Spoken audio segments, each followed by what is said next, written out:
Hi friends, ಈಗ summer ಆಗಿರೋದ್ರಿಂದ summer season special ಆಗಿ ಮಾವಿನಕಾಯಿ ಪಪ್ಪು ಯಾವ ರೀತಿ ಮಾಡೋದು ಅಂತಂದ್ಬಿಟ್ಟು ತೋರಿಸ್ಕೊಡ್ತಾ ಇದ್ದೀನಿ. ನೀವು ಸಹ ಈ ಸೀಸನಲ್ಲಿ ತಪ್ಪದೆ ಈ ರೀತಿ ಮಾವಿನಕಾಯಿ ಪಪ್ಪುನ ನೋಡಿ ರೈಸ್ಗಾಗಿರ್ಬೋದು, ಚಪಾತಿಗಾಗಿರ್ಬೋದು ತಿನ್ನಲಿಕ್ಕೆ ತುಂಬ ಚೆನ್ನಾಗಿರುತ್ತೆ. ಸೊ ಹಾಗಾಗಿ ಬನ್ನಿ ಇವಾಗ ಲೇಟ್ ಮಾಡ್ದಿರಾ ಈ ಮಾವಿನಕಾಯಿ ಪಪ್ಪು ಯಾವ ರೀತಿ ಮಾಡೋದು ಅಂತಂದ್ಬಿಟ್ಟು ನೋಡೋಣ. ಕುಕ್ಕರಲ್ಲಿಗೆ 1 ಕಪ್ ಆಗುವಷ್ಟು ತೊಗರಿ ಬೇಳೆ ಹಾಕ್ಕೊತಾ ಇದ್ದೀನಿ. 1 ಕಪ್ಪು ಬಂದು 200 ಗ್ರಾಮ್ ಆಗುವಷ್ಟು ಆಗುತ್ತೆ. ಈಗ ನೀರನ್ನು ಸೇರಿಸಿ ಬೇಳೆನ 1-2 ರಿಂದ 3 ಸಲ ನೀಟಾಗಿ ವಾಶ್ ಮಾಡ್ಕೋಬೇಕು.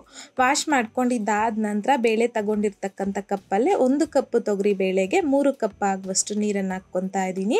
ಹಾಗೆಯೇ ಒಂದು ಅರ್ಧ ಟೀ ಸ್ಪೂನ್ ಆಗುವಷ್ಟು ಅರಿಶಿನ, 1 ಟೀ ಸ್ಪೂನ್ ಆಗುವಷ್ಟು ಎಣ್ಣೆ ಸಹ ಹಾಕ್ಕೊಂಡು ಮೊದಲು ಒಂದ್ಸಲ ಚೆನ್ನಾಗಿ ಮಿಕ್ಸ್ ಮಾಡ್ಕೊಳ್ಳಿ. ಮಿಕ್ಸ್ ಮಾಡ್ಕೊಂಡಿದ್ದಾದ ನಂತರ ನಾನಿಲ್ಲಿ ಯಾವ ಕಪ್ಪಲ್ಲಿ ಬೇಳೆ ತಗೊಂಡಿದ್ದೀನೋ ಅದೇ ಕಪ್ಪಲ್ಲಿ 1 ಕಪ್ ಆಗುವಷ್ಟು ಹಸಿ ಮಾವಿನಕಾಯಿನ ಈ ರೀತಿ ಮೇಲ್ಗಡೆ ಸಿಪ್ಪೆ ತಗೊಂಡು ಸಣ್ಣ ಸಣ್ಣದಾಗಿ ಕಟ್ ಮಾಡಿಬಿಟ್ಟು ಈ ರೀತಿ ಒಂದು ಸ್ಟೀಲ್ ಬೌಲಲ್ಗೆ ತಗೊಂಡಿದ್ದೀನಿ. ಸೊ ಈಗ ಬೇಳೆ ತಗೊಂಡಿದ್ದೀರಲ್ವ, ಇದೇ ಕುಕ್ಕರಲ್ಲಿಗೆ ಬೌಲ್ನ ಇಟ್ಕೊಂಡು ಬೇಯಿಸ್ಕೋಬೇಕು. ಸೊ ಈಗ ಸ್ಟವ್ ಮೇಲೆ ಇಟ್ಕೊಂಡು ಮೀಡಿಯಂ ಫ್ಲೇಮ್ನಲ್ಲಿ ಒಂದು 3 ರಿಂದ 4 ವಿಷಲ್ ಬರೋವರೆಗೂ ಬಿಡಬೇಕು.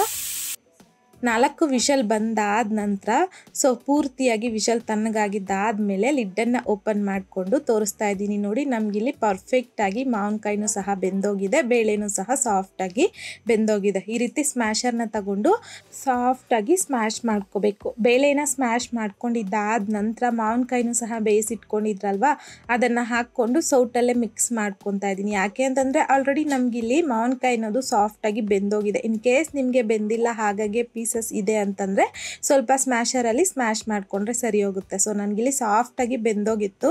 ಸೊ ಹಾಗಾಗಿ ನಾನಿಲ್ಲಿ ಜಸ್ಟ್ ಸೌಟಲ್ಲಿ ಮಿಕ್ಸ್ ಮಾಡ್ಕೊಂಡಿದ್ದೀನಿ ಅಷ್ಟೇ. ಈಗ ನೋಡಿ, ನಮಗಿಲ್ಲಿ ಮಾವಿನಕಾಯಿ ಬೇಳೆನ ಈ ರೀತಿ ಬೇಯಿಸ್ಕೊಂಡಿದ್ದಾದ ನಂತರ ಪಕ್ಕಕ್ಕೆ ಇಟ್ಕೊಂಡು ಕಡಾಯಿಗೆ ಒಂದು 3 ರಿಂದ 4 ಟೇಬಲ್ ಸ್ಪೂನ್ ಆಗುವಷ್ಟು ಎಣ್ಣೆ ಹಾಕ್ಕೊತಾ ಇದ್ದೀನಿ. ಎಣ್ಣೆ ಬಿಸಿ ಆಗಿದ್ದಾದಮೇಲೆ 1 ಟೀ ಸ್ಪೂನ್ ಆಗುವಷ್ಟು ಸಾಸಿವೆ, 1 ಟೀ ಸ್ಪೂನ್ ಆಗುವಷ್ಟು ಜೀರಿಗೆ, ಹಾಗೆಯೇ 1 ಟೀ ಸ್ಪೂನ್ ಆಗುವಷ್ಟು ಕಡಲೆಬೇಳೆ, 1 ಟೀ ಸ್ಪೂನ್ ಆಗುವಷ್ಟು ಉದ್ದಿನ ಬೇಳೆನ ಸಹ ಹಾಕ್ಕೊತಾ ಇದ್ದೀನಿ. ಈ ರೀತಿ ಮಿಕ್ಸ್ ಮಾಡ್ಕೊತಾ ಲೋ ಫ್ಲೇಮ್ನಲ್ಲಿ ಕಡಲೆಬೇಳೆ ಸ್ವಲ್ಪ ಲೈಟ್ ಗೋಲ್ಡನ್ ಕಲರ್ ಬರೋವರೆಗೂ ಫ್ರೈ ಮಾಡ್ಕೋಬೇಕು. ಈಗ ಒಂದು 10 ರಿಂದ 15 ಬೆಳ್ಳುಳ್ಳಿನ ಸಿಪ್ಪೆ ಸಮೇತ ಕ್ರಷ್ ಮಾಡಿ ಹಾಕ್ಕೊಂಡಿದ್ದೀನಿ. 1-2 ಒಣಮೆಣಸಿನ್ಕಾಯಿನ ಮುರಿದ್ಬಿಟ್ಟು ಹಾಕ್ಕೊತಾ ಇದ್ದೀನಿ. 1 ಈರುಳ್ಳಿನ ಸಹ ಈ ರೀತಿ ಸಣ್ಣದಾಗಿ ಕಟ್ ಮಾಡಿಬಿಟ್ಟು ಹಾಕ್ಕೊಂಡಿದ್ದೀನಿ. ಒಂದು 4 ಹಸಿಮೆಣಸಿನ್ಕಾಯಿನ ಮಧ್ಯಕ್ಕೆ ಕಟ್ ಮಾಡಿಬಿಟ್ಟು ಹಾಕ್ಕೊಂಡಿದ್ದೀನಿ. ಕರಿಬೇವನ್ನು ಸಹ ಹಾಕ್ಕೊಂಡು ಮೊದಲೊಂದ್ಸಲ ಮಿಕ್ಸ್ ಮಾಡ್ಕೊಳ್ಳಿ. ಇದನ್ನು ಮಿಕ್ಸ್ ಮಾಡ್ಕೊಂಡಿದ್ದಾದ ನಂತರ ಇದ್ರ ಜೊತೆಲಿನೇ ಒಂದು 1/4 ಟೀ ಸ್ಪೂನ್ ಆಗುವಷ್ಟು ಹಿಂಗುನ ಸಹ ಹಾಕ್ಕೊಂಡು ಮೀಡಿಯಂ ಫ್ಲೇಮ್ನಲ್ಲಿ ಈರುಳ್ಳಿನ ಸ್ವಲ್ಪ ಲೈಟಾಗಿ ಗೋಲ್ಡನ್ ಕಲರ್ ಬರೋವರೆಗೂ ಫ್ರೈ ಮಾಡ್ಕೋಬೇಕು. ತುಂಬ ಗೋಲ್ಡನ್ ಕಲರ್ ಅಲ್ಲ, ಈ ರೀತಿ ಸ್ವಲ್ಪ ಚೇಂಜ್ ಆಗುತ್ತೆ ಅಷ್ಟೇ. ಸೊ ಈ ರೀತಿಯಾಗಿ ಈರುಳ್ಳಿನ ಫ್ರೈ ಮಾಡ್ಕೊಂಡಿದ್ದಾದ ನಂತರ 3 ಟೊಮೊಟೊನ ಚೆನ್ನಾಗಿ ಹಣ್ಣಾಗಿರುವಂಥದ್ದು ಸಣ್ಣದಾಗಿ ಕಟ್ ಮಾಡಿಬಿಟ್ಟು ಹಾಕ್ಕೊಂಡಿದ್ದೀನಿ. ರುಚಿಗೆ ತಕ್ಕಷ್ಟು ಕಲ್ಲುಪ್ಪನ್ನು ಸಹ ಹಾಕ್ಕೊಂಡು ಟೊಮೊಟೊ ಈ ರೀತಿ ಸಾಫ್ಟ್ ಆಗೋವರೆಗೂ ಫ್ರೈ ಮಾಡ್ಕೋಬೇಕು. ಮಧ್ಯದಲ್ಲಿ ಟೊಮೊಟೊನ ಈ ರೀತಿ ಸೌಟಲ್ಲೇ ಸ್ಮ್ಯಾಶ್ ಮಾಡ್ಕೊತಾ ಟೊಮೊಟೊ ಸಾಫ್ಟ್ ಆಗೋವರೆಗೂ ಫ್ರೈ ಮಾಡ್ಕೊಳ್ಳಿ. ಈ ರೀತಿ ಗೊಜ್ಜು ಥರ ಆಗಿದ್ದಾದ ನಂತರ 1 ಟೇಬಲ್ ಸ್ಪೂನ್ ಆಗುವಷ್ಟು ಚಿಲ್ಲಿ ಪೌಡರ್ ಹಾಕ್ಕೊತಾ ಇದ್ದೀನಿ. ಆಲ್ರೆಡಿ ನಾವಿಲ್ಲಿ ಹಸಿಮೆಣಸಿನ್ಕಾಯಿ ಹಾಕಿರ್ತೀರಿ, ಸೊ ನೋಡಿಕೊಂಡು ಚಿಲ್ಲಿ ಪೌಡರ್ನ ಅಡ್ಜಸ್ಟ್ ಮಾಡ್ಕೊಳ್ಳಿ. ಈ ಪಪ್ಪುಗೆ ಸ್ವಲ್ಪ ಖಾರ ಎಲ್ಲ ಕರೆಕ್ಟಾಗಿದ್ರೇ ಚೆನ್ನಾಗಿರೋದು. ಈಗ 1.5 ಟೇಬಲ್ ಸ್ಪೂನ್ ಆಗುವಷ್ಟು ಹೋಮ್ ಮೇಡ್ ಸಾಂಬಾರ್ ಪೌಡರ್ ಹಾಕ್ಕೊತಾ ಇದ್ದೀನಿ. ಒಂದು 1/4 ಕಪ್ ಆಗುವಷ್ಟು ನೀರನ್ನು ಸಹ ಹಾಕಿ ಮಿಕ್ಸ್ ಮಾಡ್ಕೊತಾ ಲೋ ಫ್ಲೇಮ್ನಲ್ಲಿ 1-2 ರಿಂದ 3 ನಿಮಿಷ ಮಸಾಲೆನ ಚೆನ್ನಾಗಿ ಫ್ರೈ ಮಾಡ್ಕೋಬೇಕು. ಈ ರೀತಿ ಫ್ರೈ ಮಾಡ್ಕೊಂಡಿದ್ದಾದ ನಂತರ ಆಲ್ರೆಡಿ ನಾವು ಬೇಳೆ ಹಾಗೆಯೇ ಮಾವಿನಕಾಯಿನ ಬೇಯಿಸಿ ಸ್ಮ್ಯಾಶ್ ಮಾಡಿ ಇಟ್ಕೊಂಡಿದ್ರಲ್ವ, ಅದನ್ನು ಹಾಕ್ಕೊಂಡು ಒಂದ್ಸಲ ಚೆನ್ನಾಗಿ ಮಿಕ್ಸ್ ಮಾಡ್ಕೊಳ್ಳಿ. ಮಿಕ್ಸ್ ಮಾಡ್ಕೊಂಡಿದ್ದಾದ ನಂತರ ನೀವಿಲ್ಲಿ ಪಪ್ಪು ಕನ್ಸಿಸ್ಟೆನ್ಸಿ ನೋಡಿಕೊಂಡು ನೀರನ್ನು ಅಡ್ಜಸ್ಟ್ ಮಾಡ್ಕೋಬೇಕು. ನಾನಿಲ್ಲಿ 1-2 ಕಪ್ ಅಂದರೆ ಒಂದು 500 ml ಆಗುವಷ್ಟು ನೀರನ್ನು ಹಾಕ್ಕೊಂಡಿದ್ದೀನಿ. ಕರೆಕ್ಟಾಗಿ ಸರಿ ಹೋಗುತ್ತೆ. ಈಗ ಒಂದ್ಸಲ ಚೆನ್ನಾಗಿ ಮಿಕ್ಸ್ ಮಾಡಿಕೊಂಡು ಈ ಟೈಮಲ್ಲಿ ನೀವು ಬೇಕು ಅಂತಂದರೆ ಖಾರ ಹಾಗೆಯೇ ಸಾಲ್ಟ್ ಏನಾದರೂ ಕಡಿಮೆ ಇದ್ದರೆ ಅಡ್ಜಸ್ಟ್ ಮಾಡ್ಕೋಬೋದು.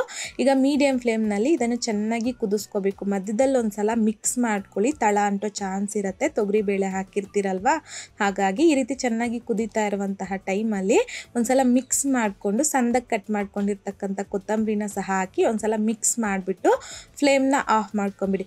ಅಷ್ಟೇ. ಈಗ ಸೀಸನ್ ಸ್ಪೆಷಲ್ ಆಗಿ ಮಾವಿನಕಾಯಿ ಪಪ್ಪು ಅನ್ನೋದು ರೆಡಿಯಾಗೋಗಿದೆ. ಸೊ ಬಿಸಿ ಬಿಸಿಯಾಗಿರುವಂತಹ ರೈಸ್ಗಾಗಿರ್ಬೋದು, ಚಪಾತಿಗಾಗಿರ್ಬೋದು ಕಾಂಬಿನೇಷನ್ನು ತುಂಬ ಚೆನ್ನಾಗಿರುತ್ತೆ. ಸೊ ತಪ್ಪದೆ ನೀವು ಸಹ ಈ ಸೀಸನ್ನಲ್ಲಿ ಒಂದ್ಸಲ ಈ ರೀತಿ ಮಾವಿನಕಾಯಿ ಪಪ್ಪುನ ಟ್ರೈ ಮಾಡಿದ್ದಾದ ನಂತರ ಟೇಸ್ಟ್ ಯಾವ ರೀತಿ ಬಂತು ಅಂತಂದ್ಬಿಟ್ಟು ಮರೀದೆ ಕಮೆಂಟ್ ಬಾಕ್ಸಲ್ಲಿ ಕಮೆಂಟ್ ಮಾಡಿ, ಲೈಕ್ ಮಾಡಿ, ಶೇರ್ ಮಾಡಿ. ಮತ್ತಷ್ಟು ಈಸಿ ಆ್ಯಂಡ್ ಸಿಂಪಲ್ ಕ್ವಿಕ್ ರೆಸಿಪೀಸ್ಗೋಸ್ಕರ ದಯವಿಟ್ಟು ನೀವಿನ್ನೂ ನಮ್ಮ ಮೇಘಶ್ರೀಸ್ ಕಿಚನ್ ಚಾನಲ್ನ ಸಬ್ಸ್ಕ್ರೈಬ್ ಮಾಡಿಲ್ಲ ಅಂತಂದರೆ ಸಬ್ಸ್ಕ್ರೈಬ್ ಮಾಡಿ.